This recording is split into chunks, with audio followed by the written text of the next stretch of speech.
Now, for more on the US shutdown, I'm joined by Saul Montes-Bradley, VP of Communications at the Gold Institute for International Strategy. It's a pleasure to have you on the show. Thank you so much for joining me, Saul. Good evening, Leanne. Pleasure to see you, and thank you for having me. Always a pleasure. I just want to start with President Trump has given Hamas a Sunday deadline to accept the Gaza peace plan. He said all hell, like no one has ever seen before, will break out against Hamas. My question is, Trump is clearly frustrated with Hamas. Do you think he'll get this deal over the line? Well, if not, it isn't for lack of trying. He has given Hamas every opportunity to release the hostages, lay down their weapons, and end this war. And Hamas hasn't taken any of it, like they haven't taken any offer made to them, as far as I can think, the Clinton administration, when they were offered nearly, the Palestinians were offered nearly everything they ever wanted and still rejected it. Hamas is not interested in ending this war. The commander of the Gaza forces of Hamas has already stated that the deal requires the dismantling of Hamas, and they cannot accept this, and they will not surrender their weapons or free the hostages. I think it would be very strange indeed if after these declarations they were to see the light, have an epiphany, and contribute to end the war. There is nothing else President Trump can do. And if they do not lay down their arms and release the hostages, we're going to see for about a week, literally a hunting of the last remains of this terrorist organization. And so let's move on to another topic, and another day, and the shutdown does continue, but we have a vote on the short-term spending bill in the Senate later today. Are the Democrats going to cave, or is this fight just going to go on? Not yet. I don't think the Democrats are going to cave in yet. You have to remember that the shutdown is not an economic, it's a political. They started when the Attorney General of Jimmy Carter in 1980 left a parting gift to the incoming Reagan administration of an opinion that, according to him, continuing services by non-essential personnel was illegal. Now, this could be changed any moment, and in fact, for 200 years, whenever there was a disagreement on the budget, the government continued to function with the assumption that Congress would eventually get something done.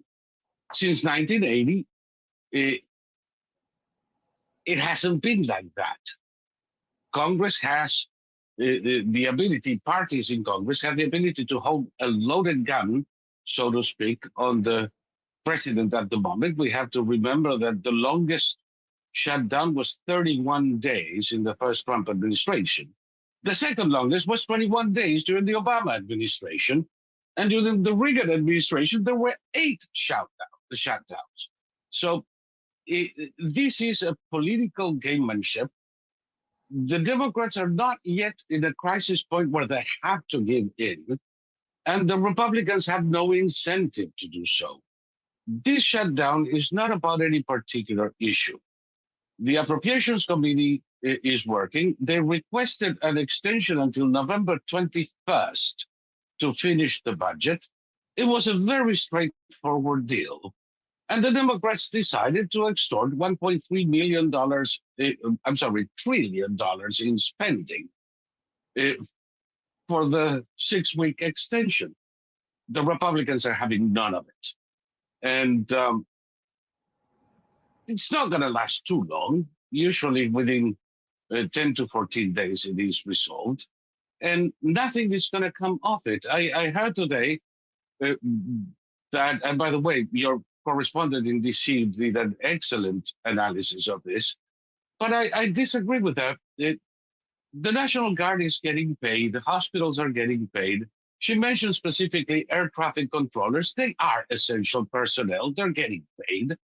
So about 700,000 federal employees are getting a 1 month, a 2-week to 1 month deferment on their salaries. No, they don't have to pay for childcare because they're not going to work. They're not have to pay for transportation and parking because they're not going to work. And they even have lines of credits in banks because everybody knows they're going to collect at the end of it. So it's not a big crisis, although for the first time since I've been observing this since 1980, President Trump seems to be amenable to the idea that some of the furloughs will be permanent.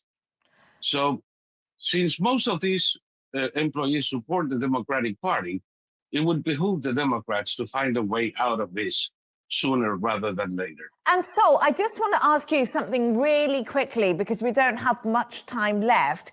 But I want to ask you a little bit about President Donald Trump because he's posting AI videos online and they're causing an absolute stir. I can see you smiling them because when you watch them, he does mock the Democrats, and he did post one last night that actually showed Russell Voigt, who we know as the budget director, as the Grim Reaper.